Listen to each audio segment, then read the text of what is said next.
I don't know about you, but it often feels like there's a bunch of different options that we can take. And sometimes if we take one and it turns out to not be our preference, then it's easy to be like, damn, I should have chose that other thing. I recently booked a trip to Amsterdam where I spent over $2,000 on a Mindvalley ticket, and everything that could possibly go wrong goes wrong. I catch myself doing this quite a lot. So if things don't pan out, I typically point the finger internally and ask myself what I did to create this. Lots of people say, well, just don't judge yourself, but I don't think it's that easy. Judging yourself isn't always a bad thing. It's when those two judgments are in conflict. So you've got these two parts of yourself that are saying different things. It's not about the outcome of the decision. It's about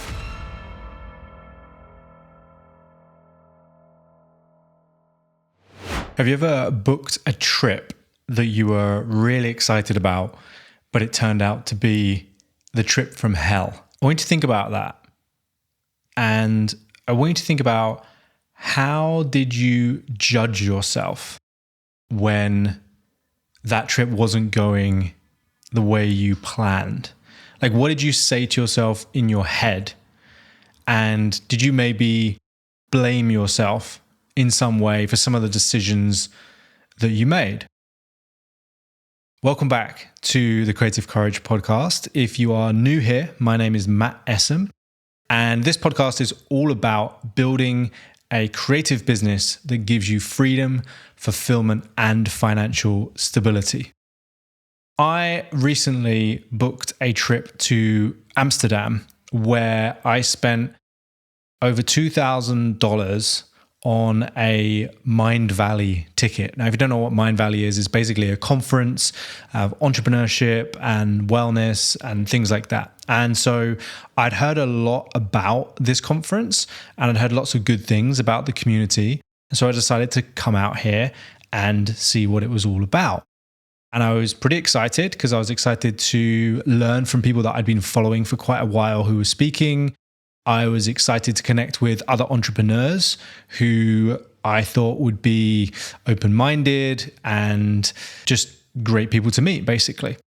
And so the flight went well.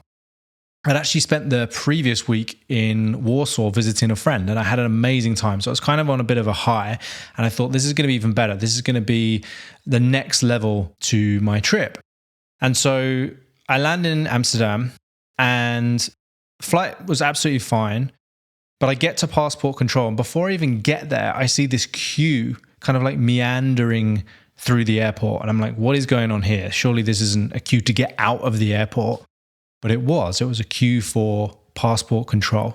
And so I stand in this queue for over an hour, and it really feels like the people there just like don't know what they're doing. Like the people with the queue, and I get there and there's like 10 of these e-gates just totally empty, and they don't work because they're not for like EU residents, and it's all just a bit of a mess, to be honest. So I get out, when I finally collect my bags, I get out of the airport, and you know, I'm sure like me, a lot of you listening, when you have these things where there's like massive delays, it can feel quite frustrating, and you try not to get frustrated because you're like, there's nothing I can do about it. But it's hard not to get frustrated, right? So get out of the airport, it's like 30 degrees outside. And I'm like, oh man, I just want to get to my Airbnb. I just want to chill out. And so I get in this taxi, and as soon as we pull off, I know it's going to be one of those taxi rides. This guy is like accelerating, braking, swerving, and like, honestly, it feels like he's literally either just passed his test or used to be a rally driver and now has taken up working for Uber, right? And so I'm like saying to this guy, are you okay? And he's like, yeah, I'm fine. Why?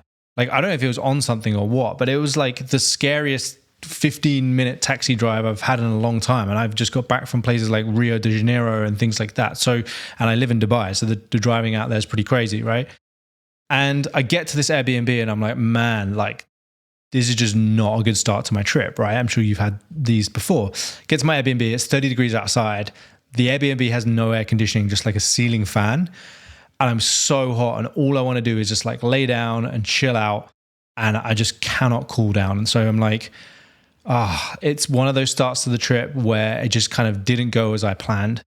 And unfortunately, the trip kind of like carries on in this fashion. And so I get to this Mindvalley event. I'm trying to access this app that they told me I need to download in order to get there, and I can't get on it. And I'm on chat with support, and I eventually get it, and I go to the place to collect my wristband, and it's not working. And it's just one of those things, like something out of Mr. Bean or whatever, where like everything that could possibly go wrong goes wrong. And I'm like, well, it's okay, because there's these talks that I'm going to go to, right? And I'm going to learn lots of things. And so I go to a couple of talks that pique my interest. One of them is a classic kind of clickbaity title talk, which is like how I grew to 60,000, or I think it was like 100,000 followers in less than 2 months or something. Right? So I'm like, okay, I know this is going to be a bit clickbaity, but I'm also interested to see what it's all about.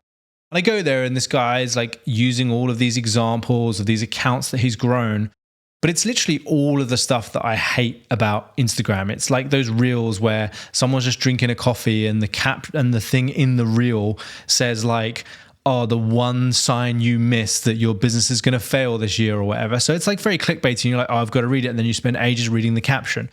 So he's using all these demonstrations of all these tactics and strategies of these people that have grown their account. And I just kind of leave there feeling like this really surprised me, because I was expecting the content to be really deep. I was expecting it to be things that I hadn't really heard before.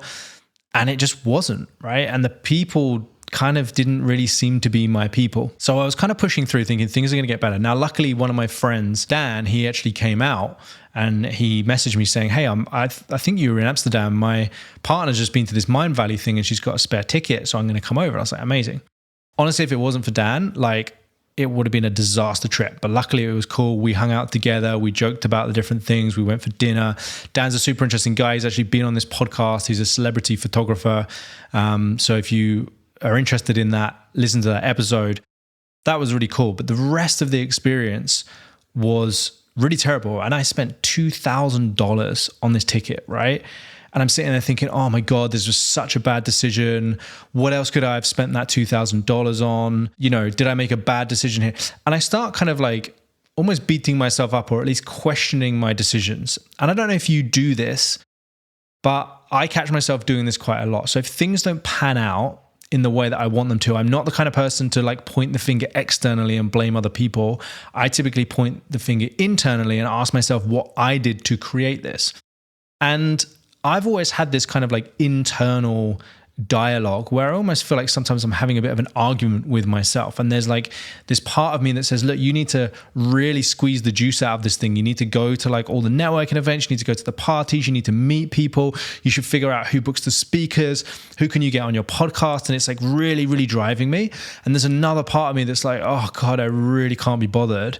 This really doesn't feel like my thing. And these two parts are almost in battle. And there's like one part that really wants me to go and network, is almost like, telling this other part that it needs to man up and that like it's all about action. And it's kind of like, I imagine like Alex Hormozy on one side, and then like this other part of me that's just like tired and doesn't want to do anything on the other side. And it's kind of like this internal battle, right? And so I'm not sure if you've had this. The reason I'm talking about this is because a lot of the clients that I coach and a lot of these like high performing creatives tend to have these kind of internal battles with themselves. And so I'm thinking maybe you might identify with this as well.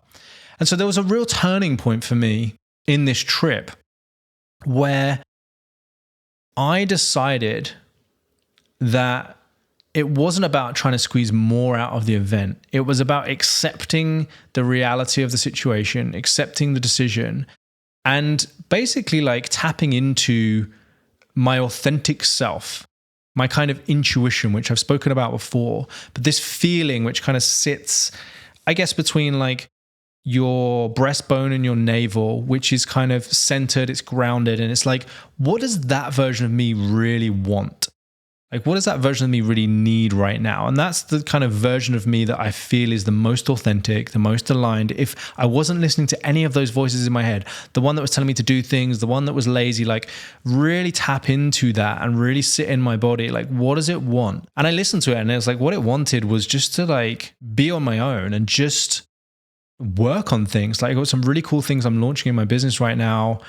And I just wanted to work on stuff. I really wanted to like spend some time in this kind of deep work mode. I wanted to shut myself away. I wanted to go and check out some cool cafes. I wanted to wander around Amsterdam and just kind of explore it. So I felt like I'd really wasted a lot of money. I was like, how can I just go and explore Amsterdam and do all these things when I've spent all this money on this ticket?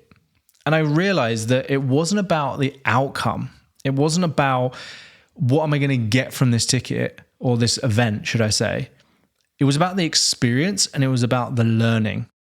And so recently I've been thinking about why I judge myself, why we judge ourselves, and specifically around decision making. I don't know about you, but it often feels like there's a bunch of different options that we can take. And sometimes if we take one and it turns out to like not be our preference, then it's easy to be like, damn, I should have chose that other thing. But instead of looking at it like that, what I look at decisions about is I think it's not about the outcome of the decision. It's about the information you had at the time and whether that decision was in alignment with your values and your goals. And if you chose something based on the information you had at the time and it was in alignment with your values and your goals, then it was a good decision. And whatever the outcome of that decision isn't actually that important. What's really important is, what did I learn from that decision? Or what would I do differently next time? Or what was it about the outcome that didn't meet my expectations, right? What was I expecting it to be versus what it was? So it was really interesting for me because when I gave myself permission to just do what felt right and what felt good, everything else just fell away and I felt completely aligned, completely at peace with this decision. Like, yeah, it's not great. I feel like I literally just burnt $2,000, right? I literally feel like I just burnt that. But now I know, like, the Mindvalley thing is not my vibe. The people aren't really my vibe. The events, etc. And I kind of also know what I don't want to be, right?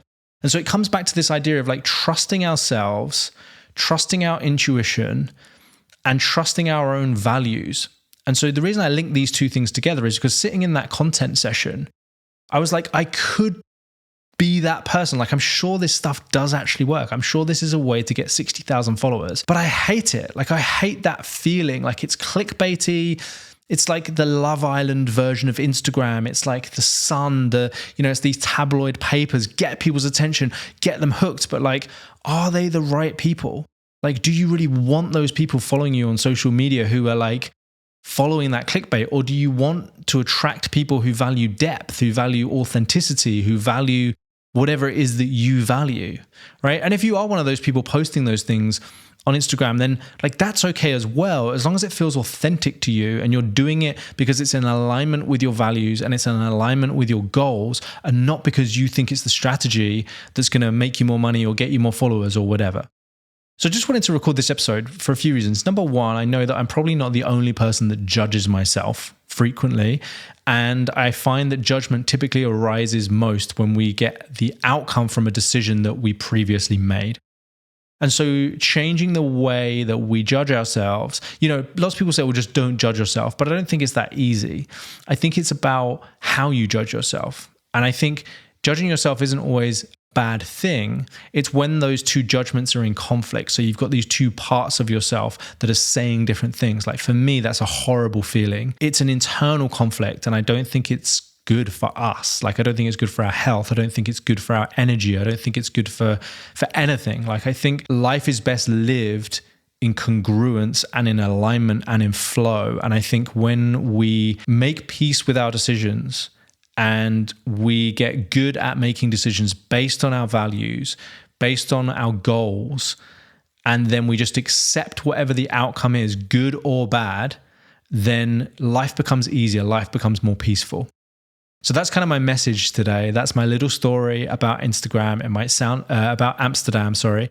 It might sound like a first world problem, but hopefully it's relatable, and hopefully it's something that resonates with you. And next time you find yourself judging yourself or even judging other people, ask yourself, like, was this decision made in alignment with my values and in alignment with my goals, like what I want more of.